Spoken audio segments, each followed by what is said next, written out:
So it is time for you to go to this tutoring session. What's the most important thing for you to think about? And that's building trust with your student. You're going in with a student you've never met before. This is not the student who's in the front of the class waving with the correct answer. This might be the student who's hanging out in the back, who's reluctant to raise their hand because they may not know the answer or they don't have confidence. And yet they're supposed to get with a complete stranger and tell them what they don't understand and admit that they have trouble either with reading or math. So you've got a little bit of a gap to get over. And so you want to have them feel like they can trust you. So to start building trust, the most important thing to do is to be reliable. We are asking volunteers in this program to commit to tutoring at least 1 hour a week for the full academic year. When you break it down and you look at how many weeks there are and how many vacations there are, it really isn't that many weeks. So we're really hoping that you will make a tremendous effort to try to commit to that particular hour each week to be there for your student. If you can come more often, that's icing on the cake, but we really hope that you can commit to that.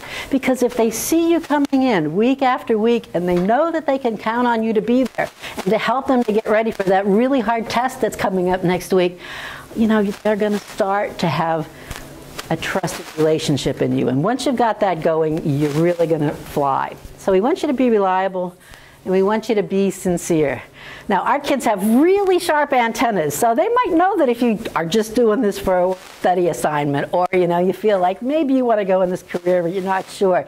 But in reality, most of the time when I do this training, I kind of laugh because you're not going to be here unless there's a desire on your part to work with kids, to give back. Maybe somebody helped you out when you were in high school or elementary school, but and I do tonight feel that people are sincerely here because they want to help another student succeed. But when you're there, try to give everybody your fullest attention. Don't be thinking about your to-do list, what's waiting for your homework assignments or what papers are due, or whether you should be checking your text messages. We want you to be wholly there for them and just let that sincerity and desire to be there shine through. When you go in these tutoring sessions, we want you going in expecting the best. Expecting the best. Again, the kids you are working with may not have much confidence, or they may have given up. And they may not feel that they can make this standard. Or they may think that they're smart, but they don't really have the attitude that it takes extra work to reach these standards. We want you going and saying, I know you can get this material. I know that if we work together, you will learn how to work hard and stick at it, and that you will be able to succeed. But go in with high standards. High standards, because they're being held to high standards. So go in expecting the best. But you also have to be careful. Don't go in being judgmental. You may have a younger brother and sister who is in 7th grade or 8th grade, and your brother or sister may have read every single Harry Potter book when they were in 4th grade, and you could get a student in 7th or 8th grade who is reading on a 4th or 5th grade level. You do not want to be comparing your expectation of that student with your sibling who is exceeding or achieving a standard. You want to accept that student where they are. That's your baseline, and you want to move them from there as opposed to expecting them to be performing on this level when you go in. So don't go in being judgmental or comparing, and don't be easily offended. This is absolutely my favorite part of the presentation. Kids will say the darndest things. I tutored a 1st grader through 1st and 2nd grade, and Lewis was a great kid, and his birthday was coming up. So we started talking about birthdays. And I foolishly said to Lewis, Lewis, how old do you think I am? Well, Lewis took a long look at me, and he said, Tutor, I think you're about 72. And I went, oh, geez, I asked for that. I walked right into it. But I decided that I always would make lemonade out of that lemon and just realize that kids will say things that are unexpected, and you should not take it to heart if they say something that maybe makes you feel a little embarrassed or sad. I have a tutor who is a retired trading desk manager, and he's in his 60s, and when he gets a haircut, his high school students always comment on whether it's a cool cut or not, and if he starts gaining a little weight, they give him a hard time too. And he told me about this once, feeling kind of mortified, and they said, really, Mr. Deek, if they didn't care about you, they would not be paying attention, and no one would even comment on that, so you really should take it as a compliment. So don't be easily offended if the kids say something that you're not expecting. Got your student and you're in that first session and you want to get to know them. What should you do? Well, this one seems pretty obvious. Learn the student's name. That seems pretty straightforward, but you know, names have different cycles, and there's always different generations, and now we've got names that are not what I grew up with. I had Sallys and Toms and Bobs and Dereks, but you may get a Marquavius and a Quentin and a Ladarius, and it may not be spelled the way you expect it to. So please make sure that you learn exactly how to pronounce that name and how to spell that name. It's a really good, important first step. My last name is Rabinowitz. Very common in Brooklyn, not too common in Memphis. And lots of people see that name, they don't even want to touch it. They go, Rabinowitz. But if somebody slows down and says it carefully, or even makes the attempt, I go, wow, you know, they're really trying. Same thing with your kids' names, okay? So get that right, learn how to pronounce it, learn how to spell it correctly. You want to make sure the student knows your name. Now that doesn't come so easy. For the longest time I was tutor to Louis, and then I was Louis's tutor to all of his friends, but then finally I was Ms. Marilyn. Now the schools are formal about what you call a teacher, and we would like you, it's kind of tough for the college group to be as formal, but we would at least like you to use a Ms. or a Mr. in front of your name. College kids, if you want to be Miss Susan or Miss Elizabeth, that's okay, but if you have a short last name, we would really prefer Mr. and Mrs. It sort of sets the tone and reinforces the relationships in school. So make sure they know your name.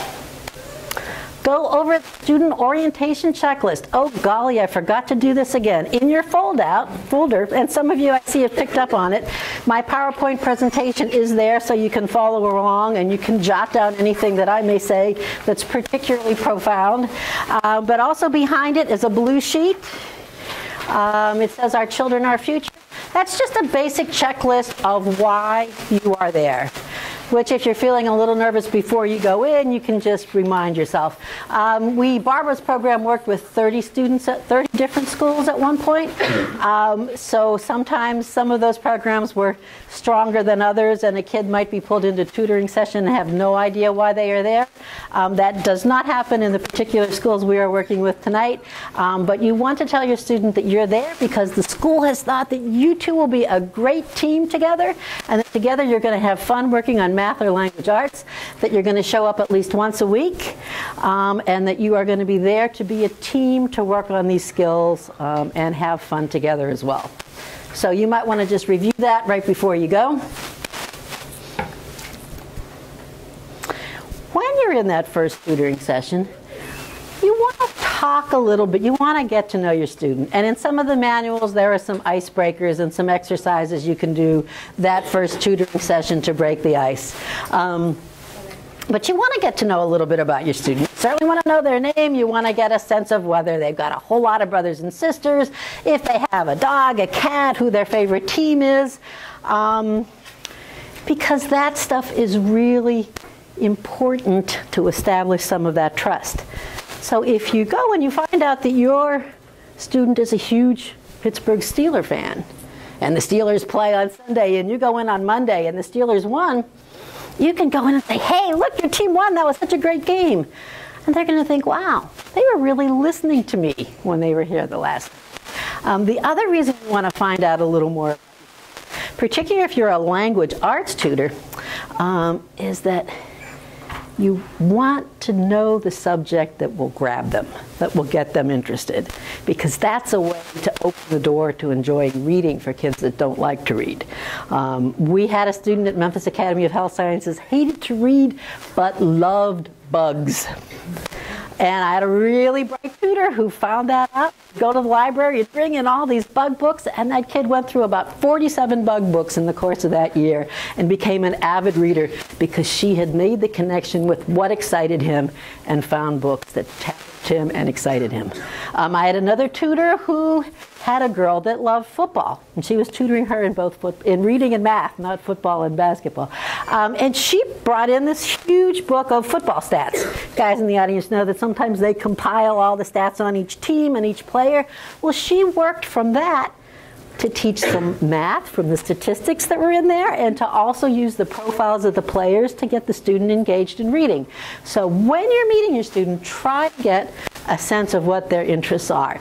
And you may be in that first session and think, oh sure, I'm going to remember the name of their favorite team, or I'm going to remember the name of their dog, but you might not. So the first time after you leave that tutoring session, just make a couple notes to yourself about what you've learned about the student. And again, when you go back, try to find out, are they a Project Runway fan, or are they, oh gosh, the Ice Truckers show or something like that? But find out what they like so that when you come back the next time, you've got an opening to show that you were listening, you were there, and that you want to build that relationship.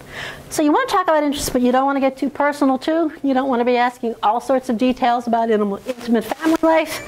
And you also have to watch kids want to talk that whole hour session away with you on fun stuff, and you really want to get to the meat of tutoring pretty quickly once you get your tutoring sessions rolling.